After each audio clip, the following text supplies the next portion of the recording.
rethink rooms. We've kicked off online. We've got a small number of people in the room with us today as well, just to be aware. And we want everyone to engage in this discussion with our wonderful panelists. So if you're on the Steer website, there's a chat box located under the video on the event page. Type your questions, comments, or shout outs here. If you're on YouTube, there's a chat box usually on the right-hand side of the video player. Again, please type your questions in there. And for mobile viewers as well, please tap the video. The chat icon should appear at the bottom of your screen and you can tap on it to join the conversation. Those of you in the room, please ensure your mobile phones are on silent. And let's get started with Women in Charge. So Women in Charge is about shining a light and recognising the women that are playing a pivotal role in this transition to zero-emission vehicle infrastructure. The context of this all is that we're at a critical crossroads where we've got 3% of the vehicle park. That's 1.5 million vehicles on the road that are electric already, but obviously a long way to go for full electrification. There are over 700 air quality management areas, and a quarter of UK's greenhouse gas emissions comes from road transport. In response to this, the government is engaging in policies that ease our transition to a zero-emission paradigm, with the ZEV mandate, which we'll talk a little bit more about, which limits the number of new petrol and diesel cars that can be sold through to 2035. And we've got the local electric vehicle infrastructure fund, the LEVI programme, that's going to roll out a lot of public infrastructure with £350 million worth of public funding leveraged against private investment as well to increase the number of chargers available to residents and other visitors. So I'm your host today, Elaine Mesky. I'm a zero-emission vehicle infrastructure specialist here in Steer's Infrastructure and Asset Advisory Department. And I'm here to warm up the panel with some starter questions, and then it'll be over to you to fire away and get the debate going. So we have on the panel today, you can see above us, Lucy Kavanagh, Head of Transport and Future Mobility Analysis at the UK Department for Transport. Lucy currently leads the environmental analysis at the Department for Transport. Her team supports the Office of Zero Emission Vehicles, OZEV, and wider environmental improvement policies. Most recently, she has been heavily involved in the development of the zero emission vehicle mandate and the rollout of large-scale charge point subsidy schemes such as LEVI that I've mentioned previously. Welcome, Lucy. Next to Lucy, we have Rachel Nibbs. Rachel stepped in last minute. Katrina Bell, unfortunately, was not able to make it, for those of you who saw her name on the initial lineup. So thank you, Rachel, for stepping up. Rachel is here as a Regional Sales Director from Urban Fox Network, which is part of the Balfour BT Group. Urban Fox is an EV charge point operator offering an end-to-end solution to near-home EV charge points. And over the last few years, they have designed, developed, trialled and rolled out the only retractable flush-fitting PAS 1899 compliant charge point in the EV market today. Urban Fox was also the Charge Point Manufacturer of the Year award at the EVs yesterday, so congratulations. And just to give you a bit more background on Rachel as well, she previously worked for Ubitricity as well, so she'll be representing the Charge Point Operators View today, CPOs, if I use that acronym later on. Next on the sofa, we have Georgina Reed, Strategic Marketing Director at Mobilise Power Solutions, the division of Renault Group. Georgina has worked in the automotive industry for over 20 years and has promoted some of the industry's most cutting-edge technology developments. Over the last 10 years, Georgina has been specifically working within the e-mobility sector and has been responsible for identifying new market opportunities, as well as helping partners and customers transition to net zero transport through the take-up of EVs. The implementation of EV infrastructure solutions and the integration of renewable energy resources such as solar, wind and battery storage. So we have the automotive viewpoint there. And finally, last but definitely not least, Priya Verapin, Managing Director at Infracapital. With over 19 years of experience in infrastructure financing, development and asset management experience, Priya joined Infracapital from Deloitte, where she was a director in the infrastructure advisory team. She is now Managing Director at Infracapital, and Infracapital have invested in the likes of GridServe and Zenobi. So welcome, please, to all of our panellists.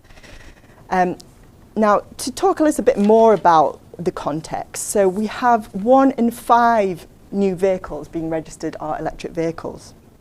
We have over 52,000 public charge points as of today across 30,000 locations, and that's going up 45% higher than this time last year.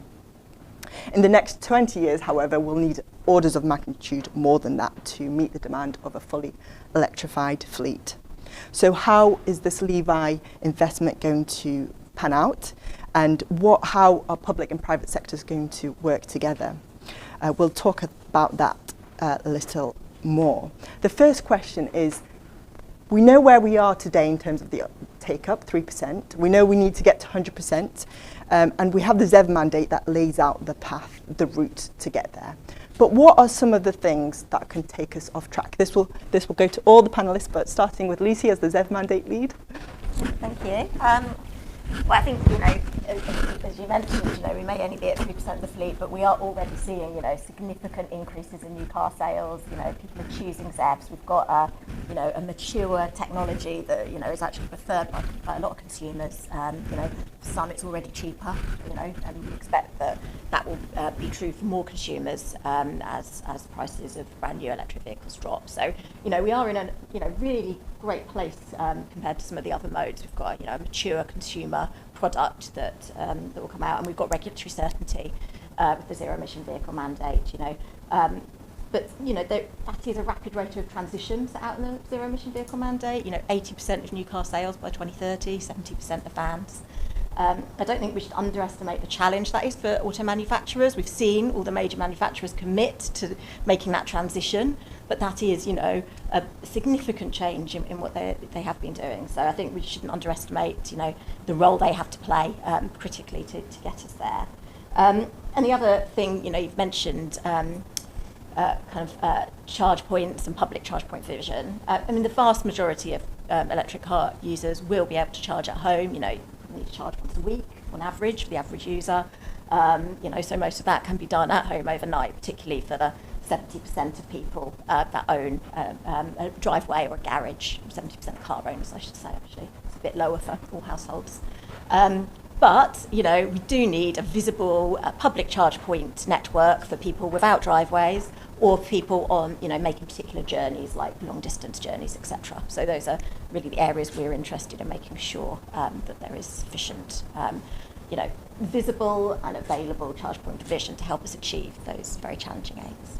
Thank you, and that segues perfectly to Rachel. So what are you thinking in terms of how you can meet that need? What are your challenges in meeting that need? Okay, I think to date we've learned a lot already in terms of what's happened before, and we can learn from that and make sure that we plan effectively, and by that I mean using all the data and the forecasting that we have available to us to ensure that we deploy on streets chargers at the point that they are needed, so that we don't have streets that are flooded with chargers where they're not actually being used and earning their keep, if you like, and also getting in the way where residents that don't need to charge are then not able to because that space is taken.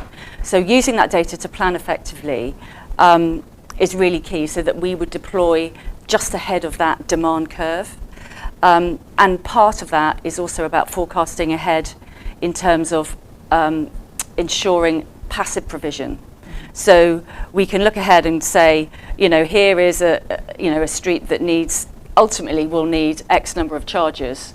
Well, let's just dig up the street once, and we will put the provision in and cap over those certain points for some time, and deploy maybe 1 or 2 to start with. And as the forecasting then becomes more real and more timely, you can then commission the second and the third and the fourth charges down a street without it disrupting the residents. Because we hear an awful lot, we all do, don't we, in the press around people digging up the roads too often, and that that's just not workable. So that's a way that we do that at Urban Fox, and help keep the impact minimal to residents. Thank you. And I guess the forecasting element is really important also in the automotive sector, and you've got some guidance there, but what else? Well, I think, as we were saying before, that you know, the automotive industry is already there in terms of it's got the vehicles, it's got the production, it's had the investment, it's had the research, it's spent a lot of money on it already. So, you know, the fact that obviously the government pushed back the deadline in a way didn't really matter, because I think we were still going forward and we still have to go forward. I think as collectively we have to still overcome certain concerns from the general public. You know, the EV is being used maybe as a sort of political pivot to, you know, to divide the haves and the have-nots type of thing. So it's easy to talk about, you know, electric cars just on fire really easily or whatever it is. So I think together we've got to collectively put this message forward that actually it is cheaper to run your electric vehicle, especially if you're charging from home.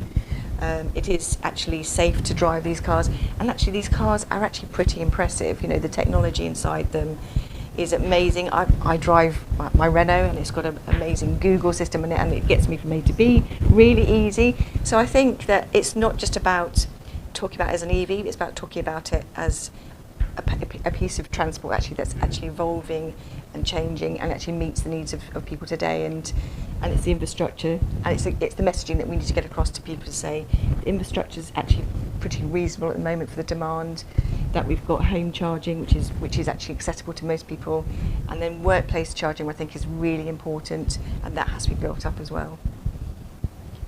Yeah, so about convincing the end users about what we know. The people that already use the EVs love them, so how do we convince the rest of the market? Yes. And we know about the public investment.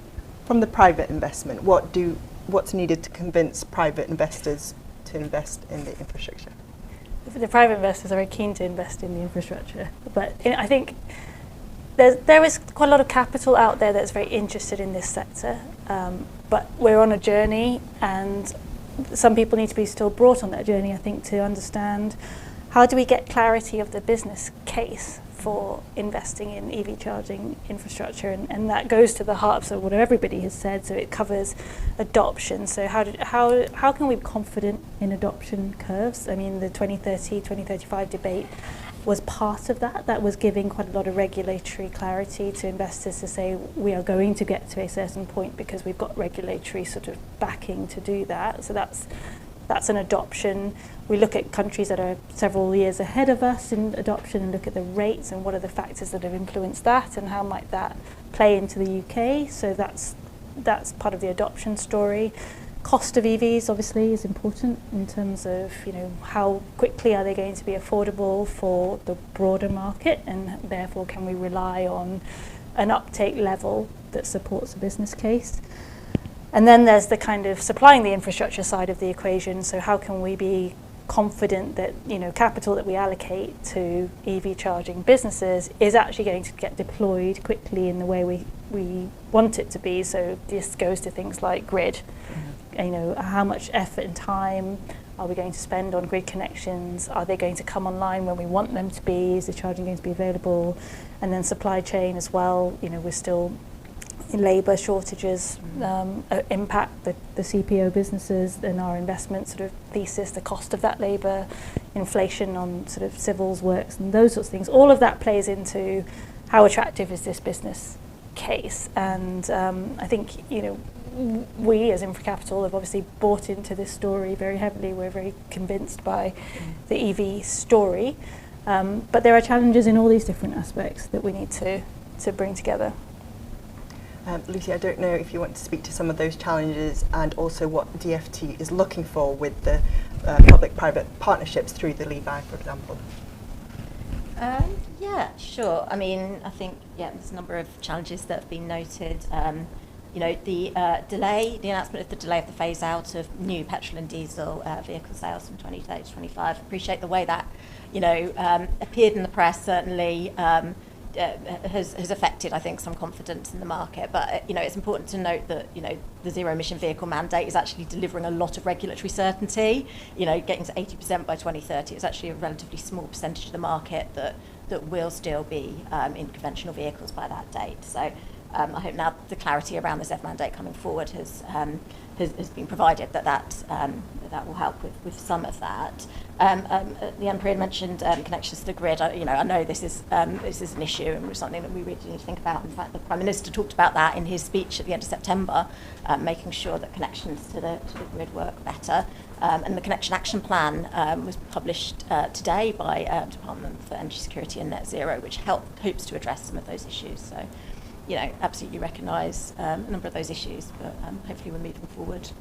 Can I just say as well, I think it's important, Aaron, for our industry to actually realise the sort of strength we have in trying to change that energy messaging as well. So there is this sort of debate about, if we all take our cars home at 6 o'clock and we're all plugging in, everything's going to go out. We're going to go into darkness. And I think particularly we are looking at sort of alternative renewable energy like solar, battery storage, and things like that, which will actually help that demand, balance the grid. The national grid, are working towards actually making sure strengthening the actual grid as well.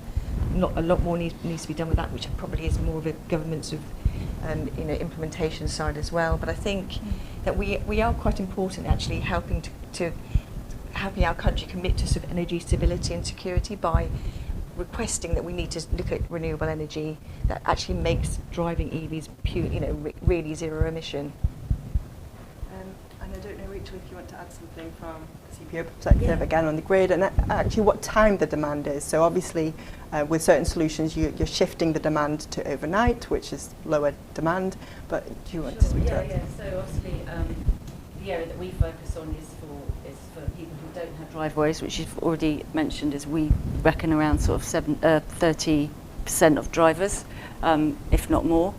And to encourage them not to do the go home at 6 o'clock and put the strain on the grid by charging immediately, we can introduce things like smart charging, where people are offered the opportunity to charge, kick off their charge later on, say midnight or whatever, and they're still going to get their sufficient charge across the nighttime period, but it will be putting less strain on the grid and they will be getting it at a lower tariff. So it's an incentivised way to help everybody, really. And that's something that can work not just at domestic properties but on street? Absolutely, yeah. Great. And in terms of this equity aspect, the different costs of charging, whether you're at home at a rapid charge point or on street, obviously the tariffs are different, the costs of that infrastructure are different, and the local authorities have a desire to make sure that people aren't penalised for example, not having a driveway. So there is some kind of requirement from the LA to have to support equal distribution. And I wonder what the private sector's views are on what equity looks like in terms of distributing charging infrastructure. Is that something that you think about? How do you support that aim? It's something we do think about, and I think it's important because, as you say, a pure investor mindset is not necessarily going to take that into account. Yeah. So there is going to be some intervention needed, I think, to distribute charging infrastructure, as you say, equitably. It's a bit like what's happened in the fibre market. There are hard to reach areas that are not economical for the private sector fibre providers to reach, and there's been a subsidy scheme has been introduced to do that.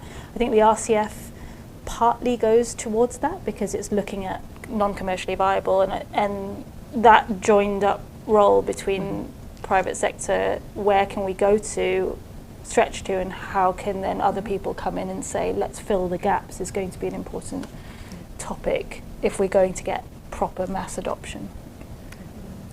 I see that. I think there's new projects as well, so a lot of councils now are, their car parks are pretty busy in the day when shoppers are in the town centres or work people in it, but they're empty at night, so open them up to the residents, and there's those sort of projects that are already happening now, and we're working with council to do that, so that, because a parking space is a lot of money, it's worth a lot of money, so you can actually generate revenue from that through charging as well.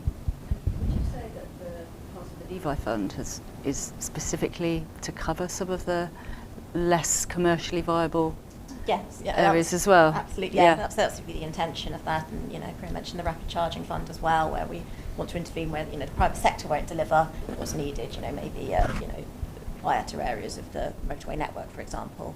But again, yeah, Levi Fund, as you mentioned, is particularly focused on, thinking about where is it less commercially viable, putting more subsidy in those areas and making sure that we have got, an equitable geographical spread of charge points. Rather than, as Marcus led, by 2050, we will need to have everybody driving an electric car. We are going to need charge points over the entire country rather than only where there's earlier adoption here. So that's absolutely what does need to happen. And there is a role for government in helping where that isn't yet commercially viable. Absolutely. There is an Australian-based charge point operator who was saying the other day that they have made the first, I think it's 7 kilowatt hours or something like that for their customers free.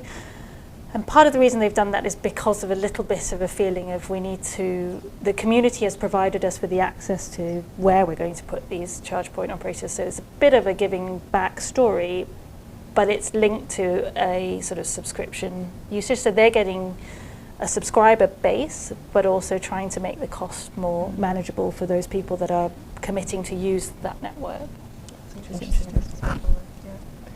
I will be coming to the audience for your questions shortly, so please be thinking of them and I'll look for hands raised shortly.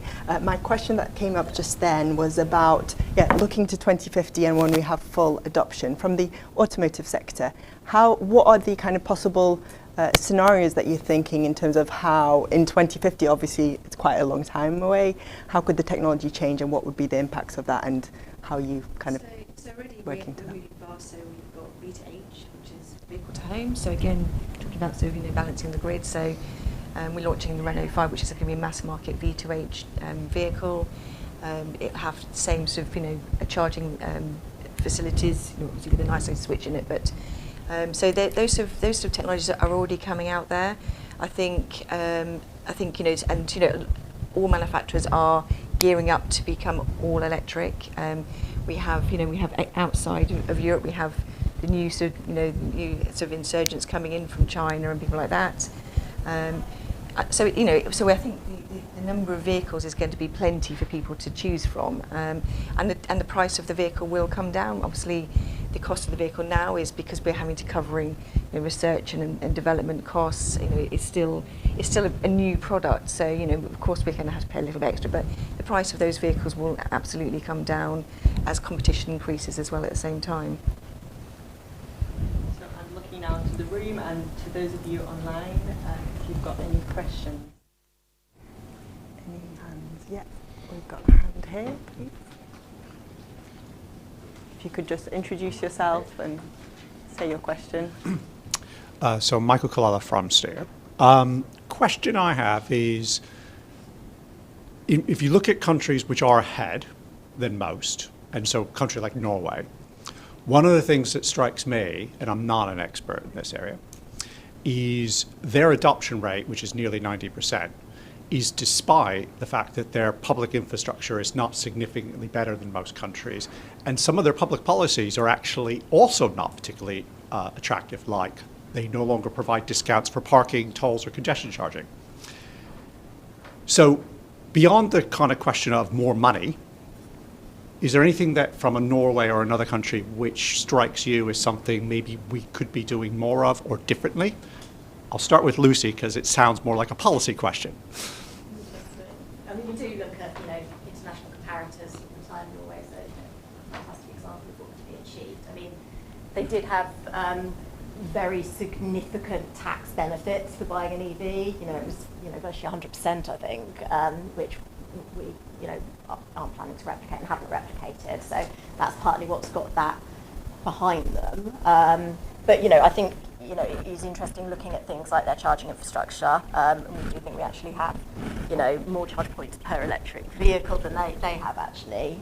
Different countries do have different situations though in terms of their amount of off-street parking they have, their population distribution. But absolutely, it's something we're looking at and learning all the time.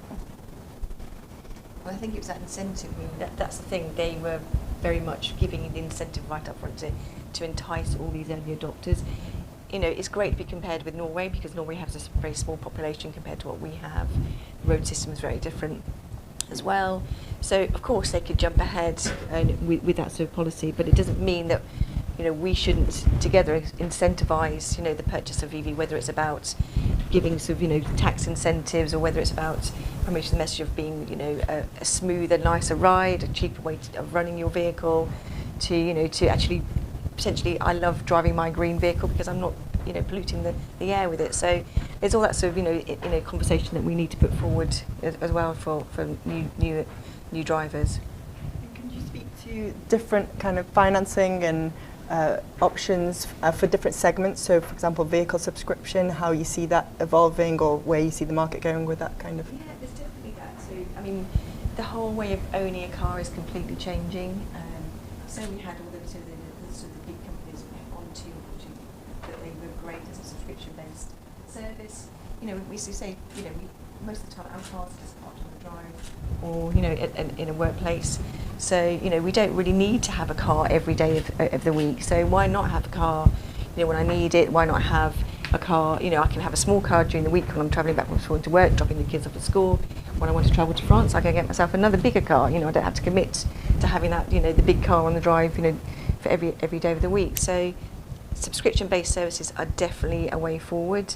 I think, we're working with those sort of leasing and subscription-based services to provide that flexibility for customers. And it certainly also helps people get the first taste of an EV, so that they go and think, oh, I'll get one for a month, see what it's like, and then they can sort of see, make that investment then. Car clubs, peer-to-peer sharing, there's lots of absolutely around that. And what you said about the car being parked much of the time, that is definitely true. And what we have with the EV is it's not just a car, it's a battery on wheels. And you mentioned vehicle to home previously. Infracapital have invested in Zenobē, and you've probably been, many of you, to lots of kind of different forums and things about batteries and what role they play, potentially also with supporting the grid, but also, what's the value in the battery? I don't know about the value of the battery itself, but the battery conversation is a massive one. So vehicle to grid, we're working on lots of things which ultimately, hopefully, will provide a huge amount of grid stability, grid services, actually, circular economy solutions for homes, and I think that's got a big role to play. From what we've done so far, I think the private sector is taking some risk on the cost of those batteries and the replacement of them, and so more data, more understanding of battery supply chains and what it's going to cost us in the long run is going to give maybe people comfort around what is the long-term cost of owning these vehicles and buying them, particularly for fleet. So for fleet owners who are going electric, they need to look at total cost of ownership over a long period of time and understand what's that going to look like when I have to replace the battery. The vehicles themselves, the chassis last longer. The batteries, the cost fluctuates. It's not a cost that people are used to managing, and so Zenobē, for example, is trying to take some of that risk from fleet owners and say, we'll manage that for you on a portfolio basis, so you don't need to worry about the battery replacement piece. You just need to worry about paying a lease, monthly for 15 years, and you'll get a bus that works and does the routes that you need to do. So I think it's been a helpful intervention into the market to say, you can relax about certain elements of the electrification because we're going to take that off you. But obviously we can't do that for everybody. So there's going to need to be an education around battery replacement for the mass market to understand how that's going to impact vehicle pricing going forward. So big topic. And what they can do. But I think, lots to talk about there. And I wonder whether the CPOs, Rachel, do you have a view of if there's a step change in the efficiency of batteries and you can get more range from a smaller battery size? Is that something that you factor into your forecasts? Something you think about? Yes, we absolutely do, and it's one of those things that, as you say, this market's rapidly changing and diversifying, and I think that shows the importance of, collecting as much data as you can and just keep reviewing it. Yeah. Back to the room for some questions. Alex. Thanks, Elaine. I'm Alex Georgiano, also from Steer. I want to start by just thanking the Department for Transportation for the ZEV mandate for a number of reasons, not the least of which is it makes one of my jobs very simple. Right? Predicting the adoption rate of electric vehicles in the UK is a very simple operation. It's a function of the ZEV mandate and penetration of new car sales, and it's a function of the aging out of the older incumbent petrol and diesel vehicles. But I want to get a little bit sort of nitty-gritty about this. I can build a projection model quite simply that shows me what portion of the fleet is going to be electrified at any given time. And I would say, and I have said, perhaps too aggressively, that consumer preference doesn't have much to do with this. That if we've regulated the uptake of electric vehicles, and if older diesel and petrols can't really be stretched much beyond their useful life, what's the impact of consumer preference? And I ask this question specifically because I'm trying to anticipate where some power, be that consumers perhaps, can radically impact the uptake of electric vehicles. And I'm really asking this question on behalf of our clients who are investing in the technology, like InfraCapital are. Where do these investors take confidence that they can truly predict what the level of demand for charging is throughout that slope? And it's really a question for the whole panel, because I've no idea what the answer to that question is. Who would like to go first? Go. Yeah. Go for it. I mean, I think, yeah, you give an interesting challenge. I mean, obviously, we have to have a product that consumers want. You know, the ZEV mandate will hopefully become law, but, you know, if you lose, you know, the confidence of consumers, laws can also be changed. So that absolutely is something that we have to make sure is happening. But, you know, as I mentioned earlier, we already do have a very attractive product that a large segment of the new car buying population is already going to. And Georgina mentioned, as we expect, you know, they do cost more to buy up front now. Maybe if you're buying under, say, salary sacrifice, actually it can be cheaper for your leasing, but, you know, the upfront cost if you're buying it new is more. But we do expect that to improve over time quite significantly. And make it an even more attractive product for, you know, by the end of this decade, certainly it should be cheaper for, you know, virtually every new car buyer, or total cost of ownership point of view, taking into account the running cost savings. But, you know, there are still uncertainties and challenges. We're seeing an emerging market. We've talked a bit about battery improvements and if that will change the demand for charging. We certainly expect there to be battery improvements. We've seen, you know, significant improvements over the last 10, 15 years. And, you know, I think virtual commentators expect that to continue. I think there is uncertainty about how much that will be reflected in the price of new vehicles. So, you know, actually, if you can produce a better battery, how much do you use that to say, actually, we'll keep the power, you know, the power the same, but do a cheaper product for consumers, and how much will they use that to make the range longer? And I think that will be very interesting to see how that is actually played out in the market. So, you know, absolutely there are uncertainties in this market, but I think, you know, we've still got, you know, a lot of confidence in elements of it too. I was. Can I? Sorry. Oh, Can yeah. I? Go Sorry. on, you go. Go on to me. Can I also add that too? I think we have to look beyond the car. Actually, it is about this whole circular economy, really, in a way, as you were saying earlier, that so it's more than just the car. It is the infrastructure, which is a massive investment, and a lot of people are investing in it now to help that. It's also things like data. The data that we're actually getting from it is about energy and you know, actually energy security. So we're working with solar and battery storage providers to provide this sort of security and stability for the energy. It's also about things like jobs. You know, it's about upskilling, you know, the existing workforce. And in fact, talking to somebody last night, they work in Aberdeen, and obviously all the people working typically in the oil refineries are now being moved across to work as electricians. So, and manufacturers for charge points and stuff. So, I think the investments as an investor, I think you have to look at it as an economy as a whole, and not just about the car and availability of the cars. It is a whole circular economy involved in it. I think it all has to come together. I think you're absolutely right. There's the policy environment has to support it. The OEMs have to do their bit about the cost of the vehicle. The supply chain for labour has to be there to install the charge points, to make the batteries, to, you know, bring it all together. The investors have to turn up with the cash. The press have to stop writing stories about cars catching fire. The belief system comes together with all of those things. So it's not just about, you know, the early adopters or the people like me who bought one because I'm really keen on it. And the, you know, the renewable energy story as well is a really important part of it. There's no point driving an EV if it's not coming from green energy. So without any one of those things, we're going to be slower, to your point. So the ZEV alone can't carry the story.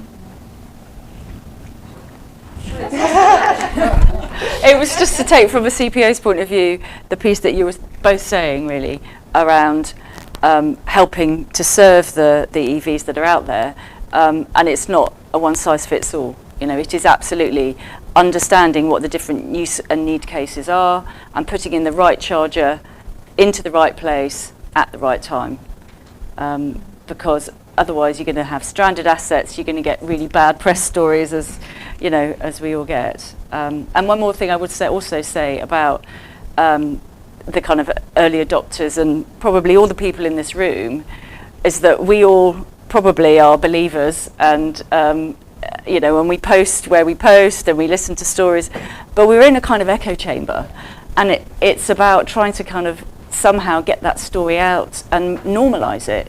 And I think that's one of the other challenges that we have ahead. And does anyone have an answer to how we can stop misinformation or disinformation, which was one of the points you raised? What can we do to combat? We can get the correct versions out, but is there anything we can do to quash the... I think it's normalising the conversation, really. And I think, as I was saying earlier, that, you know, when we're selling a car, you don't say this is an EV. You say, look at this car, isn't it wonderful? And by the way, it's an EV. I think so. I think it's actually almost sort of just showing the benefits before the actual, oh, it's electric. You know, so I think, and there is. We do again, collectively, we do have to do this myth busting. You know, electric cars don't shed more rubber on their tyres than anything else, or set on fire, or, you know, all these sort of things, which are becoming a political agenda as well. So I think perhaps when there's a different agenda, that media sort of frenzy might calm down a little bit. Yeah, I think, you know, current EV owners themselves, you know, they're now an increasing, you know, proportion of people buying new vehicles. They'll do some of that work for us. You know, we know a lot of current EV owners are very enthusiastic about them. They'll, you know, say, actually, no, it isn't a nightmare to charge, or, you know, I've got these benefits from owning it. And as that increases and more people know someone like that on their street or in their social group, I think we'll find that helps as well. Yeah, definitely. We have focused a lot on electric cars. We've called them electric vehicles, but we are talking about cars mostly. I wonder if we can shift our discussion to vans and heavy goods vehicles, buses. Your thoughts on what we need to do. Obviously, they're slightly behind in the uptake. They have a slightly harder use case, potentially heavier payloads, maybe longer distances. Is it just a matter of time, or are there different things? I guess with the charging infrastructure, you can't charge a lorry in the same place that you can charge a car always. So yeah, what are the solutions? Maybe let's go to the charge point. I don't know if Urban Fox have a view on this, or you can speak from your CPO background on. Sure, okay. No, you're absolutely right. The likes of the HGVs and so on are really not going to be charging on streets, I'm afraid to say. You know, and that's where something like maybe hydrogen would come in as an alternative. Yeah, as I say, it's not an on-street solution as far as we're concerned. Yeah. HGV charge point. You know, Yeah, we're very excited so, about yeah. that. So Innovate UK provided a grant to a consortium, a very big consortium, including GridServe, led by GridServe, to install a tranche of EHGV chargers, and also pay for some of the sort of pilot fleet to use those chargers. And I think we'll get a lot of information from that in terms of patterns of usage and use cases. You say, how does it actually pan out in practice? It is really early, but it's an enormous market, and I think it would help, I suppose, from us. How can we help it accelerate? There's been a lot of talk over the last couple of years as to, is it going down a hydrogen route or is it going down a BEV route? And I think more data is emerging to suggest one rather than the other, but it's not clear. And so more clarity on that will obviously help people say, I'm going to actually lean in this direction and invest. So I think that's a key challenge for that sector. And to move that needle, is it the data from the projects like you've just mentioned that will help? I think it will be. I don't know whether there's more subsidy that can go to fleet and HGV to hasten some of that. Whether that exists today, I'm not sure. I think people do need a bit more clarity before they sort of really jump one way or another. And I guess we look to government for what clarity they might be thinking about providing. I mean, we have given, some clarity in the HGV market, our intention to phase out diesel HGVs 26 tonnes and under by 2035, 2040 for all HGVs. 26 to 35 date, there might be some use cases where they get an exemption, but still thinking about that. But yeah, I think things, as Priya talked about, the Innovate UK, we're working with Innovate UK, we're providing quite a significant part of that funding, is going to be very important. We have got a very mature product in the car and van market, electric, we can see that's going on. HGV market, there is such a variety of use cases, actually it may need to be a mix of hydrogen and electric. We just don't know. That's partly why we're testing out scale, both electric and hydrogen HGVs, and really thinking about their charging needs as well, because that's the other factor, that the charging system will need to be, thought through. Where are they going to charge? Does there need to be government intervention to help provide some of those charge points, or or the hydrogen refueling stations? So as well as looking to do large-scale demonstrator projects, as Priya was talking about, we're also put out a call for evidence on infrastructure needs for zero-emission HGV, with the intention of putting out an zero-emission HGV infrastructure strategy next year, which will help provide some of that clarity, or help move that conversation on as well. Sorry, I think it's about changing behaviour as well. So typically a van driver would, working for a courier or Royal Mail or whatever it is, would take their van back to the depot at the end of the night. I think now it's about, you can charge from home, you can have off-street parking, charging. So I think it's about how companies will actually change the behaviour of their drivers. I think that's very important. Because the vans are, again, are coming in now with enough range for most, business drivers to be able to drive electric. HGVs are slightly different, but I think it is about understanding how the operations of that business works, and then working out how that driver can still do the same amount of drops without having to stop for charging and things like that. So yeah, I think it's about working out how to change that behaviour. I think it's getting the power as well. So the manufacturing, the vehicle side is moving towards having got a lot of capacity, but we obviously need to be able to recharge in a speed that makes sense for the business case for the HGVs, and that's something that we're obviously working on quite hard, but it relies on power supply at those locations that make sense from a logistical point of view. So that's all got to come together. Businesses also have their part to play. If we're talking about somebody taking their van home to charge overnight, they want to know that will be paid for by their company rather than their personal electricity as well. So there's an entire ecosystem where we really need to rethink how we're doing everything and making sure that it fits together and works in the way that's optimal for all of us. So you can separate your business mileage expense from your own domestic tariff. So so there's already those developments. I think because of that typical fleet driver doesn't want to be working out how much many kilowatts he used for his van, and then trying to add it as an expense. It will actually start calculating for that automatically. So yeah. Back to the room. Questions?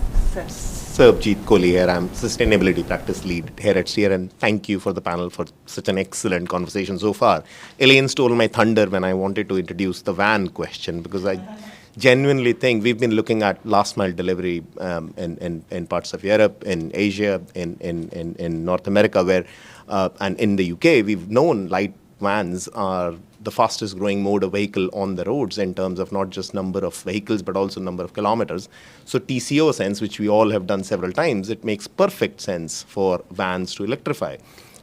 And they also are in that same footprint, which is in the urban environment where we've seen lots of last mile kind of delivery, e-commerce growth, taxation breaks being provided.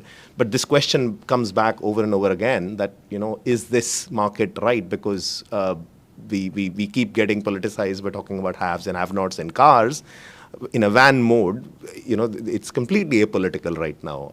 But I don't see much happening in terms of either some sort of, direct investments coming forward or direct almost incentives being given for that market to transform compared to, let's say, the car market. So is there something that we are missing something here? say, I mean, the plug-in van grant is available in terms of making it, helping with the upfront price, and the zero-emission vehicle mandate does cover vans as well. So, we're not forgetting about the vans. They're very important, as you say, and do, undertake quite a significant part of the vehicle kilometres. And, vehicle kilometres in locations where a lot of people live, and the air quality benefits can be more significant as well. I think there is already investment in the van market. I think the OEM, I'm working for one myself, but we're all pushing out the e-vans, LCVs.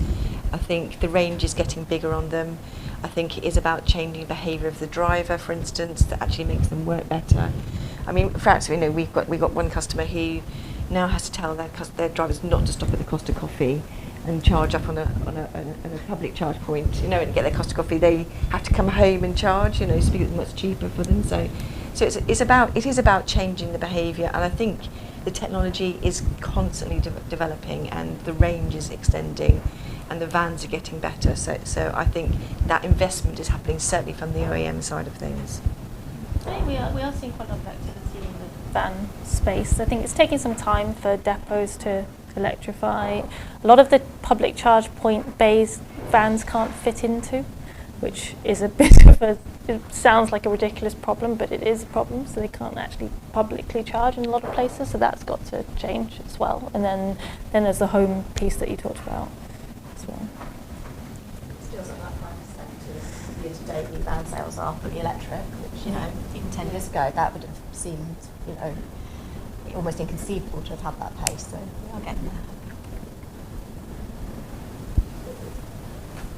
I'm going to interrupt. I've got questions coming in online, so I catch us up. That Jack also asked a question about freight, so it's a popular question. So thanks for addressing that one.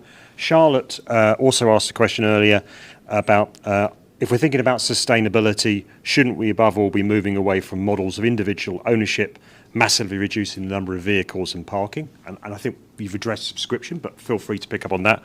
And then one other question I'll throw in at this, but I've still got more to come back to if you want. Confidence and understanding in the investment case and technology seems key.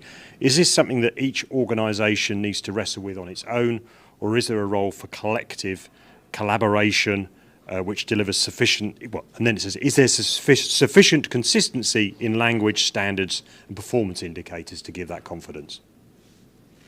So a few things to wrestle with there. Can I come to standards then? So there is a problem with the car talking to the charger still. There's, we still have some issues there. Not a massive issue, but I think that probably this is something that the government maybe needs to sort of direct, that actually there is standardisation within, whether it's the type of gun that you're using. We're obviously phasing out sort of certain charging points, but I think also about the standardisation of the language of the car and of the charge point. And I think again it's about putting some sort of standards in that, and we're sort of driving towards that anyway, as naturally driving towards that. But I think it's just making sure that all comes together at the same time.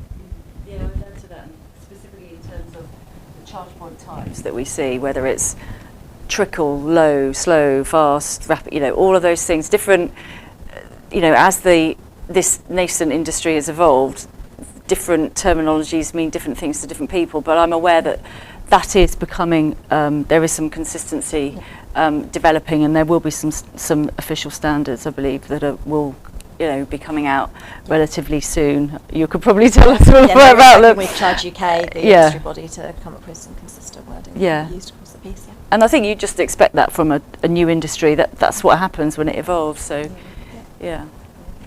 And in terms of the assumptions behind the models that determine the business case or determine the number of charges required, I guess each kind of party has their own model at the moment. Is there room for collaboration? Is that something that people want to share and work on together, or where's that going? It's a question planted by a commercial advisor. I think it would be yes. I think it would be helpful to understand demand dynamics and how we think they're going to evolve. I'm sure no CPO or CPO investor is going to say that's not helpful. Understanding patterns of behaviour and how people move around, what the demographics, how they spend money, how long they spend at different locations. All of that feeds into a model that clearly will help with planning. And deployment, and we do quite a lot of that ourselves. A lot of the CPOs, I'm sure, will have models of footfall, traffic flows, turn-in data that we all use to plan. Maybe the Charge UK, I think, is a helpful body, probably for coordinating some of that information. But there is also an element of everyone's trying to find their patch, right? So. And the other question that came up, the reducing car use, I don't know, from the DFT perspective, if you want to say something to that. Absolutely. I think maybe I'm reading something into this question, but one of the challenges I often hear is that, the whole life carbon cost of electric vehicles is actually maybe it isn't better than petrol and diesel. And I think we've talked earlier about myth busting. That's one of the myths out there. Actually, even with the current carbon intensity of the grid, battery electric vehicles research shows, have a third of the total life cycle carbon emissions than a conventional petrol car, for example. And that's current grid carbon emissions, and we only expect that to improve as the grid continues to decarbonise. So there's definitely even in terms of whole life carbon, it is still a much better product from carbon terms for people to be buying. Of course, it is fantastic if people choose to walk and cycle. Those are some of the lowest carbon forms of transport.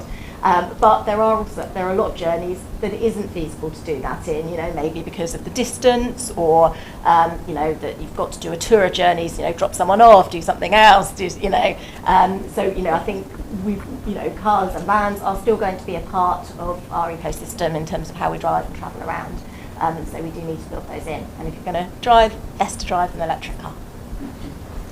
Thank you. Back to the audience. First, a comment about terminology. I was at a conference in the US a month or so ago, and the terminology L1, L2, L3 charging was something which was new to me. And if we're coming up with the terminology, it would be great if we could all speak the same language globally, and perhaps numbers is the way to do that. Easier than words, just a thought. Then, in terms of a question, we've seen increase in battery capacity, which has led to longer ranges, which is great. Will we see a maximum capacity that people are comfortable with? People in cars are used to a 400-mile range, so will people want an 800-mile range, a 1,200-mile range? And is there a danger that batteries get so big, or is it a battery density question? So that's the first. The second is the same question for chargers. So we've seen the speed of chargers increasing, so we can have 150 kilowatt, 350 kilowatt. Will we also see this sort of arms race, or actually will we see this settle down over time, do we think? I think we're still in the development stage, really, and I think the CPOs are putting a lot of money into the infrastructure now. It's not making a lot of money for them, but they're prepared to do this for the long-term investment. I think as long as we're future-proofing things, for the future, and which is what's happening. I think as an OEM, yeah, absolutely. We can't determine that yet. I think we can go on what's existing. The typical ICE vehicle does about 500 miles, say 400 or 500 miles.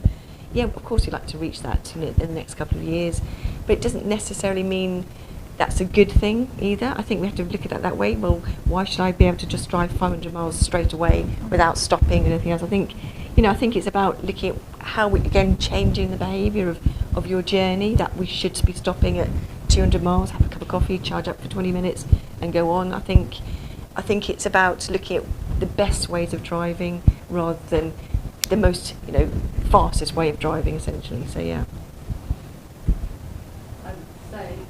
To echo your point, it's hard to. We don't have a crystal ball, so I think we've just got to kind of keep our wits about us and just learn from what is happening around us as we go. I think we kind of intimate that the speed of charging, there's a cost involved. So if you don't have to charge very, very quickly, then why would you? So I think it's fair to assume that there will continue to be a need for various different types of chargers for different types of needs.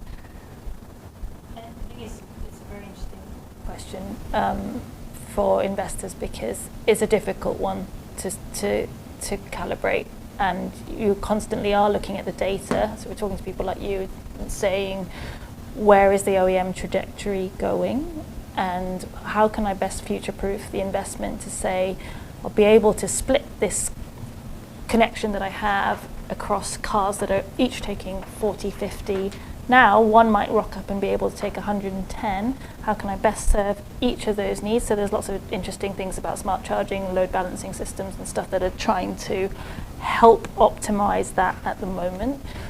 But it's not an easy calculation to make, and certainly you need to look at the nature of the use as well. So motorways is an incredibly different dynamic to shopping centres and gyms and etc. And you've got to make some very careful decisions about where do you deploy in those environments. Otherwise, you could end up with a case that doesn't look very healthy. I think the language thing, that's sometimes, is it a CCS? Is it, whatever people just don't understand that. And, you don't go to a petrol station and say, oh, is this going to fit into my car or whatever. So I think, yes, again, we're naturally going towards that. But I think, and I think we do, but again, charging at one CPO I might have one card for one and another for another. Again, we're starting to come back to the fact that, we can just use a credit card on whatever charger that we're using, which is much better than it was 5 years ago when I had to have one card for that network and one card for that network. So I think the payment systems are becoming more standardised and universal, just by just using your credit card.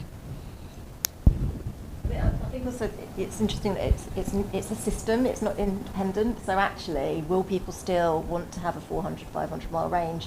Once there's full confidence in the charging system. I think we've got some, people looking to buy an electric car aren't sure they'll be able to charge. There's a concern about that, particularly people who aren't currently EV owners, where it feels a bit scary. And actually, once they, there's an even more visible, and there is already a visible network, but an even more visible network, will that completely move on? So it's not independent.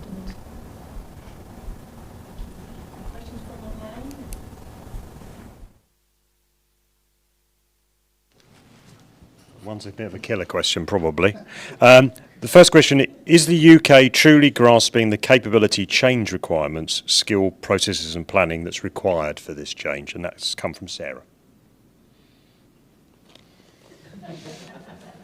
I think it's interesting today, actually, the autumn statement came out and about planning, for instance. So planning is one of the things that we have down as one of the challenges we have in installing, charge points. I think, I'm not saying it should be more relaxed, but I think it should be more, as we were saying before, identify the hot spots to do first, rather than just saying, let's just blanket put everything into place. So I think the planning regulations should probably help a little bit more now, with that. The DNOs are a challenge for us as well, I think, as to install charge points. There is a lot of work that's needed to do that, and the DNOs don't see us sometimes as a priority, or you're putting in sort of larger, high-powered rapid chargers compared to a couple of 22 kilowatts. So it's actually understanding the load balance of that the DNOs are still learning themselves as well. I think that knowledge will come and it will get faster. I think essentially we are ready. We're still learning. I think a lot of it, still a learning curve that we're on. There are still challenges. I think you touched on the word skills there. I think lots of different levels skills. There is a skills shortage which we know about now. So we should be doing all we can to ensure that there aren't, that's not going to be what holds up progress. Whether it's women in STEM workshops that my daughters go endlessly on about, but actually it's a good thing. But all cross-skilling and things that we've mentioned before. But that's absolutely key, because you can get a contractor deploy a whole load of charge points, but if you haven't got the skills to actually install them, service them and maintain them, then that's potentially a problem. So personally speaking, from the likes of Urban Fox, where we've got the backing of Balfour Beatty, I think 80% of their contracts are with the public sector. So they understand what it's like to deliver infrastructure. So that's an area that can be tapped into. I guess apprenticeships are probably something that you use as Absolutely, well. yes. There's so many opportunities in the industry, isn't there? And that skill, that reskilling, that re-education piece, and I think it comes right from school levels to understanding about there's this whole industry out there with new jobs and new experiences and new skills. And I think that's where we have to sort of start focusing it, and the government will probably helpfully, push people into sort of the EV charging and the EV manufacturing of, as a new skill and demand for it. There was another one from the audience. It's a good one. From Richard. In the next 12 months, we are likely to see a general election. We will see a general election. What one thing would you like to see in the political party manifestos? Or what one thing would you like to see change in the next 12 months? I'm conscious Lucy's a civil servant. On this one, if that's okay. I can see. It's a difficult one. There's so many, actually. There's so many of the changes. But I think it's encouraging. I think it's not about using the EV industry as a political tool. I think we have to stop doing that. We have to stop, following what the media says. I think then the government is responsible for that. I think it's also about making it very clear that actually driving electric vehicles is a green option, and that has to be backed up by renewable energy. Absolutely. And I think that's, again, the government has to steer that way.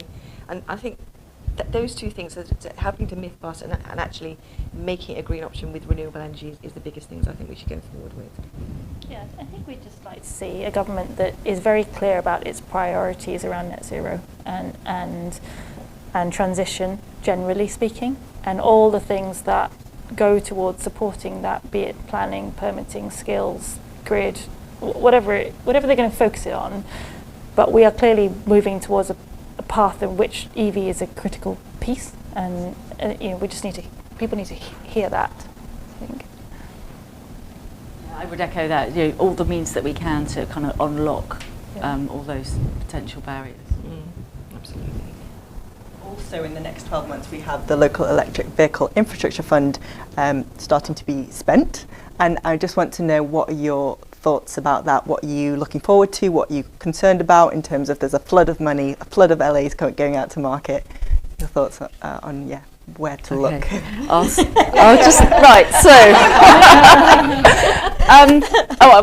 fundamentally, it's fantastic. So yeah, and there will always be kind of niggles and things that we learn on the way. I think we're expecting quite a deluge. I think, not my words, but of tenders that are likely to be coming out probably early next year. So, I think all CPOs are getting ready, getting their ducks lined up in a row to be able to service those. And I think that there's potentially a risk that there will be lots of tenders out there, and there may be some that get potentially cherry-picked, and that there may not be sufficient resource to kind of honour all of them, frankly.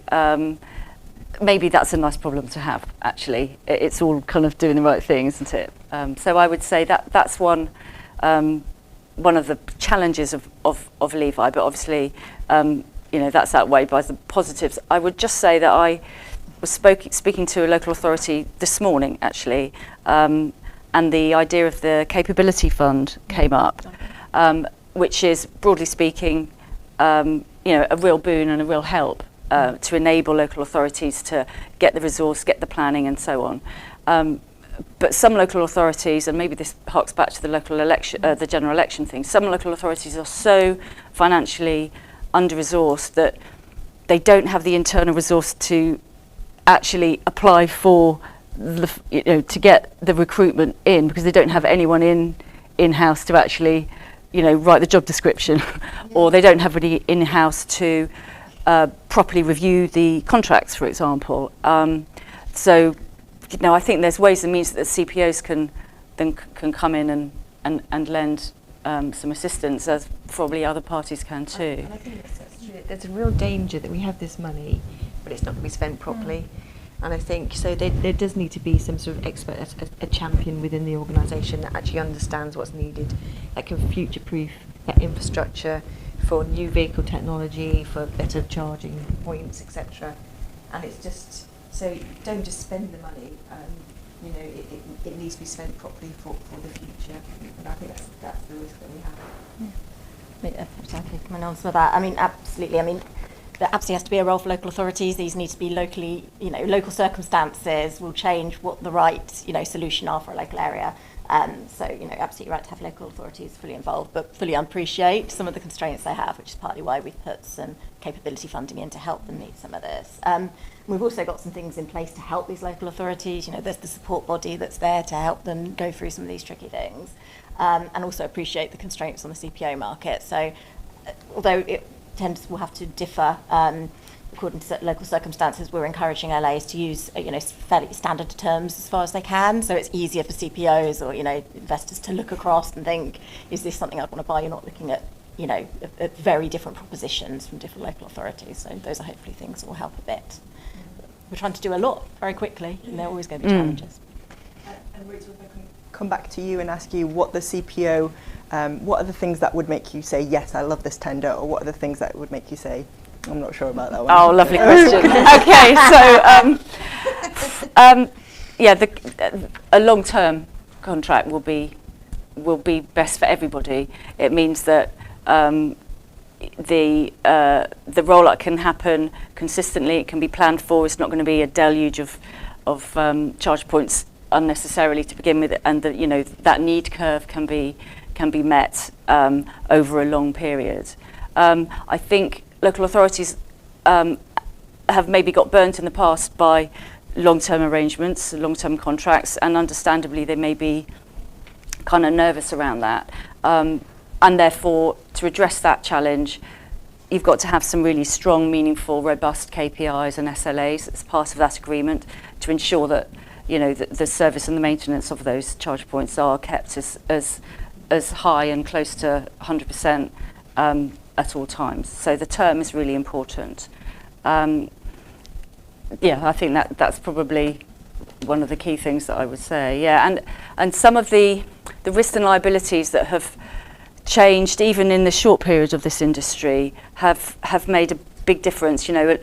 We see that after the Levi funding, there may not be any more public funding, and CPOs are happy to to fund it themselves. However, the liabilities of those frameworks and those contracts are kind of out of date if that's the case. So it's just about having a meaningful and open discussion about what makes it work from a CPO's point of view as well as the local authority's point of view, to actually make sure that the end user is the one that benefits as well. So some of those terms kind of need to be reviewed, I would say. And in terms of the CPO investing in the network, particularly if you've got a long term, some of the early assets will reach their end of life or end of useful life. How are the CPOs planning for that kind of reinvestment or rejuvenation of the? So that's all baked into the proposition to start with. So depending on what kind of charge point it is, it will have a perceived lifetime. So depending on how long that contract is, it needs obviously to be the length of that in order for it to kind of wash its face, if you like. Or if it's long enough and the charge point needs to be replaced, then that will be covered by the contract itself. Here again, I think this is more question for you, Priya. I think we are seeing deal sizes in this market starting to creep up, but they are still nowhere even close compared to some of the more core infrastructure deals that are $200, $300, $400 million of size. Do you see that changing in the future, in the near future? I know GridServe was one of the larger deals in the market. And is this transition that we are seeing with the Levi fund and the predictability of who's getting what allocation in terms of charges going forward, does that make Britain a market for that sort of deal size emerging? I think over time, clearly it will change as the market evolves. I'm not sure it's going to change particularly quickly, just because we are still at the sort of bottom end of a very long, high curve to climb.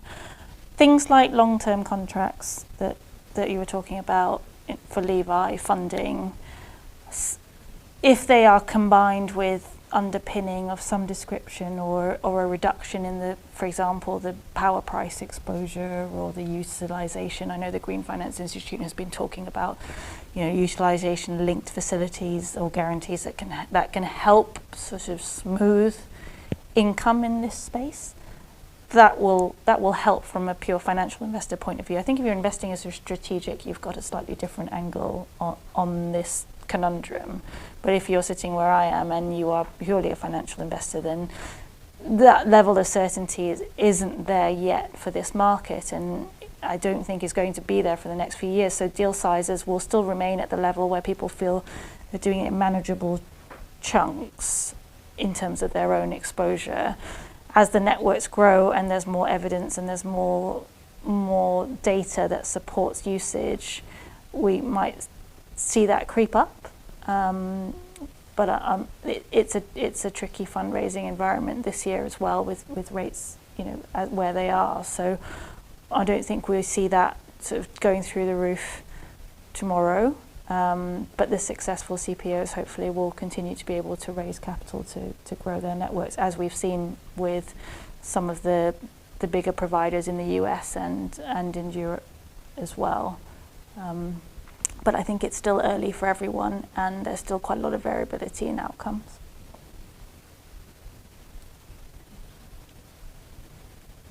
Any final questions from the room or online? No? Great. So we will wrap up with a final couple of questions from me. One is just a sentence about what you're seeing is the most exciting thing about the future of the EV transition. And yeah, we'll start and move along. Priya, you. I think people are putting a lot of effort and time into making this a good user experience, and I'm hoping that is something that's going to fundamentally shift our perception of what EVs are about and normalizing that conversation. I can see a huge amounts of effort going into saying this is going to be easy for you as the consumer, and this is going to be the right thing to do for the environment, and therefore we're going to push in that direction, and we can see that happening sort of in real time. So that's exciting. I think the exciting thing actually is that it's this all-encompassing thing that together we can offer. So, and I like that sort of idea. We've got the vehicle, we've got the flexibility of vehicle ownership, we've got the renewable power, whether it's solar, wind, whatever it is. We've got the mixing in of we've got new energy tariffs coming in, and the energy supply is also working with us to actually help put together a whole package for a consumer to actually really benefit from it. And I think that's exciting for me, that actually there is some robust benefits for somebody to drive electric now, and I think that's really all coming together now. A couple of things. First of all, it's about we're all doing the right thing, and I find that very edifying, because I personally believe that. But just on what you were saying about the user experience, obviously, yeah, that's really what a lot of what we focus on. And I think it's not just about the EV users who need to charge their cars and hopefully will choose one of our charge points. It's about, the great thing about our charge point is that it retracts completely flush to the pavement. So when it's not in use, it's a totally low impact, lacking no street clutter solution, and there's no other PAS compliant solution like that in the market. And when you then come to think about other street users, it's not just the road users, it's the people on the street, it's the people who might have who might be visually impaired, it's people who may be pushing buggies along the street. It's that whole piece, as you say, making it work and changing the current streetscape in a low impact way, but in terms of how we use it. I find that really exciting. And for me, I think it's the impact that this is going to have. I mean, not just in carbon terms, and this is an incredibly important transition for our carbon targets. Net zero, our legally binding carbon budgets. This is the biggest single measure in terms of carbon savings in the carbon budget delivery plan across economy, across the entire economy. It's really quite exciting to be a part of that. Something that's really going to help address one of the biggest environmental issues that we have. But also, this great product that's coming out to consumers. You won't have to go to a petrol station if you can charge at home. You'll be able to do it overnight. I think that it's really exciting that that's coming to a lot of people. Thank you. So we've spoken about how we're aligned on the user experience. So multiple industries are collaborating to work to the interests of the end user, and we're going to deliver impact, which is great.